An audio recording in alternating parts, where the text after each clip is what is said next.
केंद्रीय माध्यमिक शिक्षा बोर्ड ने अभी 25 स्कूलों का औचक निरीक्षण किया, जिसके पीछे बोर्ड की ये मंशा थी कि ऐसे स्कूलों को चिन्हित किया जाए जिनमें डमी बच्चों के नाम लिख लिए जाते हैं। मैं इसकी सराहना करता हूं, क्योंकि मैं इस बात से बड़ा चिंतित होता हूं कई बार कि जब कोटा में बहुत ही कच्ची उम्र के बच्चों को कोचिंग की तैयारी के लिए भेज दिया जाता है, ऐसे में वो बच्चे वहाँ पे या तो तनाव झेल नहीं पाते, या तो वो सुसाइड करते हैं, और या फिर वो डिप्रेशन में चले जाते हैं। क्योंकि मेरा मानना ये है कि एक बच्चा जो डमी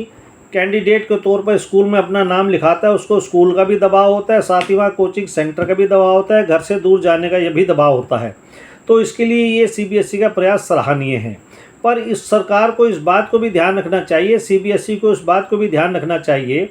कि दिल्ली के अधिकतर स्कूलों में जो 10th क्लास में बच्चे अगर 100 हैं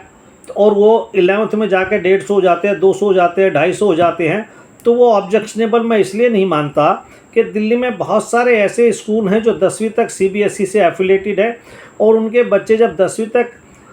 मान्यता प्राप्त स्कूल में पढ़ते हैं, पब्लिक स्कूलों में पढ़ते हैं, तो वो अपने बच्चों को 11th में भी ऐसे स्कूलों में ही दाखिला कराना चाहते हैं। उस स्थिति में ऐसे जो 12वीं तक सीबीएसई से एफिलेटेड स्कूल हैं, वहाँ बच्चों की संख्या बढ़ना स्वाभाविक है। इसके साथ ही एक सबसे बड़ा कारण और है कि जब से ये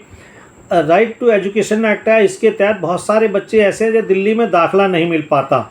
और वो उनके माँ बाप ऐसे बच्चों को दिल्ली एनसीआर में अपने बच्चे को दाखिल करा देते हैं,